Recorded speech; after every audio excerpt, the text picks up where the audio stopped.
No exemplo 3, nós temos um tanque de uso industrial que tem a forma de um prisma cuja base é um trapézio isósceles. Na figura a seguir são dadas as dimensões em metros do prisma. Então aqui está o prisma. Aqui eu coloquei esse exemplo só para tirar aquele paradigma da base ter sempre que aparecer em cima e embaixo. Aqui o prisma ele está, digamos, deitado, né? E as bases estão aqui, uma na frente, que são esses dois trapézios. Uma na frente aqui e a outra lá atrás do prisma. Não é porque ela é base que ela tem que aparecer em cima e embaixo. As bases são esses dois polígonos iguais e paralelos. Os retângulos são as faces laterais. Então esses dois trapézios são as bases. E aqui acabou que faltou colocar a pergunta, né? Um tanque de uso industrial tem a forma de um prisma cuja base.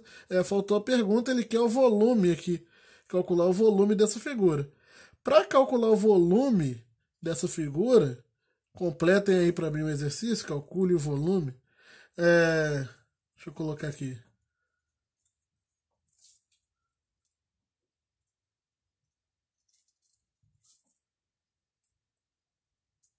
Calcule o volume do prisma.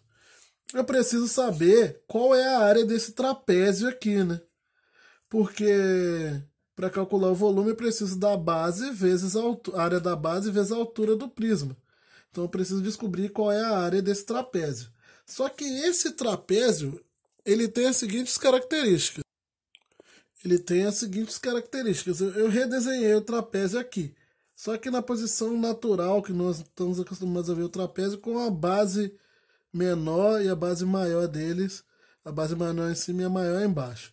Esse 8 aqui, ó, eu tirei cá de trás. Como esses trapézios são iguais, então eu poderia falar que aqui é 8 também. Então a base maior do trapézio é 8, a base menor dele é 2. E esse lado dele aqui vale 5, que está aqui na figura. Ele é um trapézio isósceles, então quer dizer que os dois lados não paralelos são iguais a 5. Eu preciso, para encontrar a área desse trapézio, e para fazer isso eu preciso descobrir o valor da altura do trapézio. Por que eu preciso saber o valor da altura do trapézio? Porque a área do trapézio, para quem não lembra, é base menor mais base maior vezes a altura dividido por 2. Essa que é a área do trapézio. Então, para calcular essa área desse trapézio, eu preciso descobrir quem é a altura. E para descobrir o valor dessa altura, eu vou ter que observar duas coisas. Ou melhor, observar uma coisa e utilizar o nosso velho amigo Pitágoras. Se você observar, a base menor vale 2. Então, quer dizer que esse tamanho aqui vale 2. Só que o total da base maior vale 8. Se esse pedaço vale 2, sobram 6. Então quer dizer que esse pedaço menor tem que valer 3 e esse também, porque o trapézio é isósceles e quando eu traço essas duas figuras, esses dois triângulos serão iguais. Tá? Aqui é um ângulo reto, inclusive, porque isso é a altura.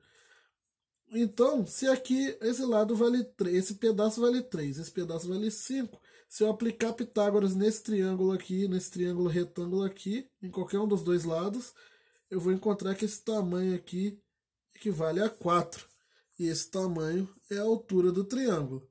Então, a área desse trapézio equivale à base maior, que é 2, mais a base menor, que é 2, mais a base maior, que é 8, vezes a altura dividido por 2.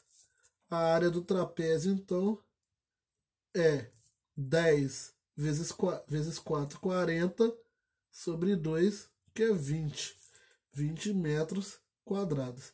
Só que a área do trapézio é a área da base da figura que eu estou querendo calcular o volume.